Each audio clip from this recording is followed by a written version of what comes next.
হত্যার বদলে হত্যা হবে, হত্যার বদলে হত্যা হবে। এক বিন্দু বিরমান ছাড় দেওয়া হবে না। শিবচর মাটি থেকে হাজী শরীয়তুল্লাহর সন্তান একটি ঘোষণা দিচ্ছে, যেখান থেকে আমাকে কেউ কম্প্রোমাইজ করতে পারবে না। আমার বোনের ইজ্জত রক্ষা করার জন্য, আমার ভাইয়ের হত্যা করার জন্য এটার বিচার যদি না হবে, আজকের পরে শিবচরে ইসকনের কোনো কার্যক্রম চলবে না, চলতে দেওয়া হবে না। আজকের পর থেকে শিবচর বাংলাদেশ আমার কন্ট্রোলে নেই। যদি গোটা বাংলা আমার কন্ট্রোলে থাকতো, তাহলে আমি গোটা বাংলায় ঘোষণা দিতাম, উগ্রবাদী সংগঠন ইসকন তার অধিকার নিয়ে দেশে থাকতে পারবে না, ইসকন তার অধিকার নিয়ে চলতে পারবে না। তার এই দেশে থাকবে, ভালোবাসবে ভারতকে, তাহলে ভারতের বর্ডার তোমাদের জন্য খোলা, চলে যাও, বাংলায় থাকার তোমাদের অধিকার নাই। এজন্য ভাই আমার বোনের ইজ্জত, আমি আমার কলেজ পড়ুয়া সেই ছোট্ট কিশোরী বোনদেরকে বলতে চাই, তোমাদের বয়স 15, 16, 17, এই বয়সে 18 বছরের যুবক, 18 বছরের যুবতীরা, তারা এই বয়সে একটু ইমোশনাল বেশি হয়। আমরা এই সংবাদ আজ থেকে আরো বছর খানিক আগে শুনেছি। আমাকে বারবার বলেছে, হুজুর, বিভিন্ন কলেজে, বিভিন্ন স্কুলে এই সংগঠনের লোকেরা বাচ্চাদেরকে ভালোবাসার প্রভাব দেখিয়ে তারা মুসলমানের সন্তানদেরকে ধর্ষণ করছে, আবার সেটার ভিতরে তারা বাচ্চা পয়দা করছে।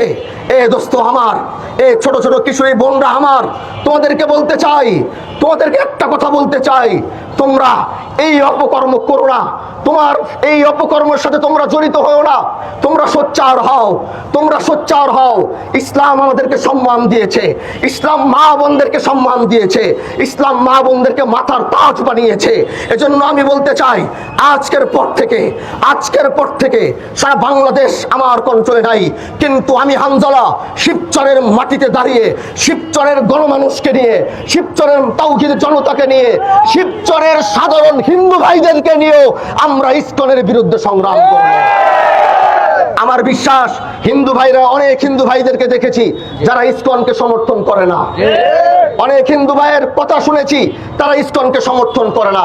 আমরা তাদেরকে নিয়ে আজকের পরে শিবচরে ঘোষণা দিচ্ছি, আল্লাহ যদি আমাকে বাঁচিয়ে রাখে, হয়তো আমাকে মেরে ফেলো, তারপরে তোমরা তোমাদের কার্যক্রম চালাবা, কিন্তু আমি বেঁচে থাকতে তোমাদের বিচার না হওয়া পর্যন্ত শিবচরের মাটিতে তোমাদের সমস্ত কার্যক্রম নিষিদ্ধ করা হলো।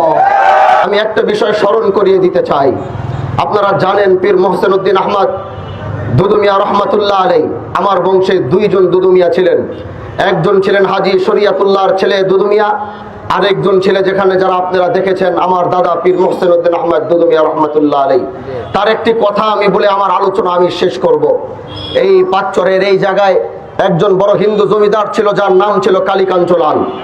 সেই কালীকাঞ্চলাল ভরা দুপুরে তিনি বসে আছেন উঠানের মধ্যে, তার জামাই কলকাতা থেকে এখানে বেড়াইতে আসছেন। বেড়াইতে এসে কালীকাঞ্চলালের সাথে সে ভরা দুপুরে বাহিরের উঠানে বসে গল্প করছেন। সামনে দিয়ে একজন বৃদ্ধ বাবা, আর সাথে একটা বৃদ্ধ বাবার সেই কলিজা টুকরা মেয়ে বাবার হাত ধরে শ্বশুর বাড়ির থেকে বাপের বাড়ি যাচ্ছে। কিন্তু সেই বোনের পেটটা একটু উঁচু ছিল, কারণ সেই বোন ছিল প্রেগনেন্ট।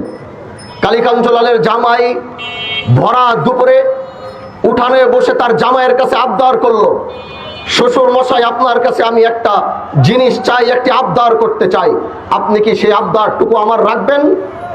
জামাই বলে, কালীকাঞ্চলাল বলল, জামাই আপনি কি আবদার করতে চান বলেন, আপনার সে আবদার আমি পূরণ করব।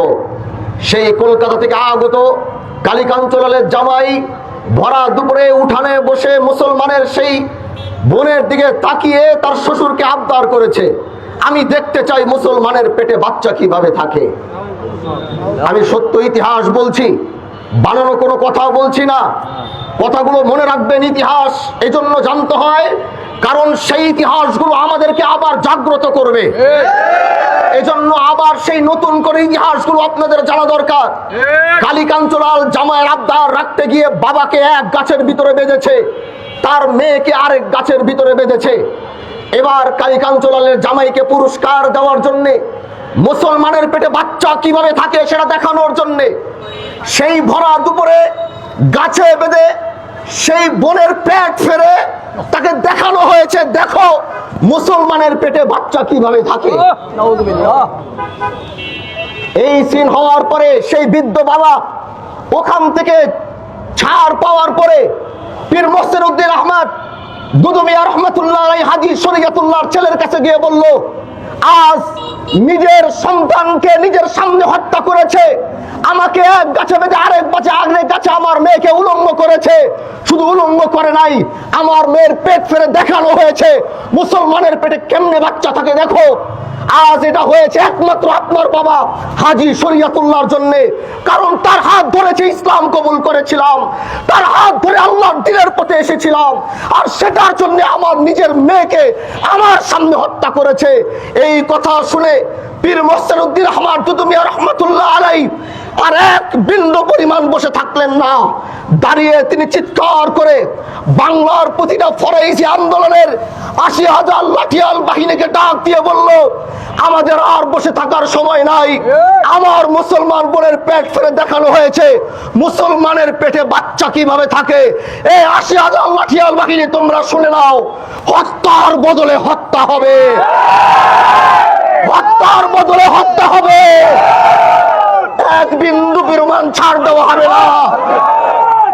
মেরে দোস্ত, হিন্দুরা খবর পেয়ে গেল, চারপাশ থেকে হিন্দুদের মাটি থেকে সমস্ত স্বর্ণ সমস্ত সম্পদ উঠানো হয়েছে, ঘোষণা দেওয়া হয়েছে, ও দুদু মিয়া তুমি এবং তোমার ফরাইজি কর্মীদের উপরে বৃষ্টি, সোনার বৃষ্টি বর্ষণ করা হবে, তোমরা আমাদের কিছু করো না। দুদু মিয়া চিৎকার করে বলেছে, স্বর্ণ দিয়ে জমি কিনা যাবে, গরু ছাগল কিনা যাবে, কিন্তু স্বর্ণের বৃষ্টি দিয়ে দুদু মিয়াকে কিনা যাবে না। সেদিন দুদু মিয়া রহমাতুল্লাহ আলাইহি এই কালিকাঞ্চলালকে এখান থেকে ধরে আপনার ইতিহাস দেখবেন, সেই কুয়াকাটার চর চাপলিতে নিয়ে সেইখানে হত্যার বদলে তাকে হত্যা করে মাটির নিচে পুঁতে রেখেছিল। ব্রিটিশ পুলিশ জিজ্ঞাসা করেছে, আপনি মানুষ হত্যা করেছেন? দুদু মিয়া বলেছে, আমি মানুষ হত্যা করি নাই, আমি শুয়োর হত্যা করেছি। সেই মাটি উঠানোর পরে দেখে সেখানে শুয়োর মরে পড়ে আছে। এই কথা দিয়ে বলতে চাই, ভাই আমার, সেই সংগ্রাম, সেই আন্দোলন আমরা করেছি, আমরা আপোষ নামায় চুক্তি করি নাই বৃষ্টি, সোনার বৃষ্টি বর্ষণের কথা শুনে। কিন্তু আজ সাম্প্রতিক যে দাঙ্গা লাগাবার চেষ্টা করছে হিন্দুরা, হিন্দুদেরকে, এই হিন্দু প্রজাতিকে আমরা ভালোবাসি, তারা তাদের অধিকার নিয়ে শিবচরে বসবাস করছে, আমাদের কোনো আপত্তি নাই। তারা তাদের অধিকার নিয়ে শিবচরে ব্যবসা করছে, আমাদের কোনো আপত্তি নাই। তারা শিবচরে তাদের অধিকার নিয়ে জায়গা জমি কিনছে, আমাদের কোনো আপত্তি নাই। আমরা তাদেরকে বিগত দিনে যেমন ভালোবেসেছি, বুকে টেনেছি, সারা জীবন তাদেরকে বুকে টানবো।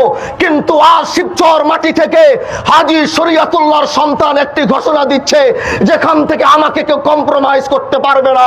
আমার বোনের ইজ্জত রক্ষা করার জন্য, আমার ভাইয়ের হত্যা করার জন্য, এটার বিচার যদি না হবে, আজকের পরে শিবচরে ইসকনের কোনো কার্যক্রম চলবে না, চলতে দেওয়া হবে না।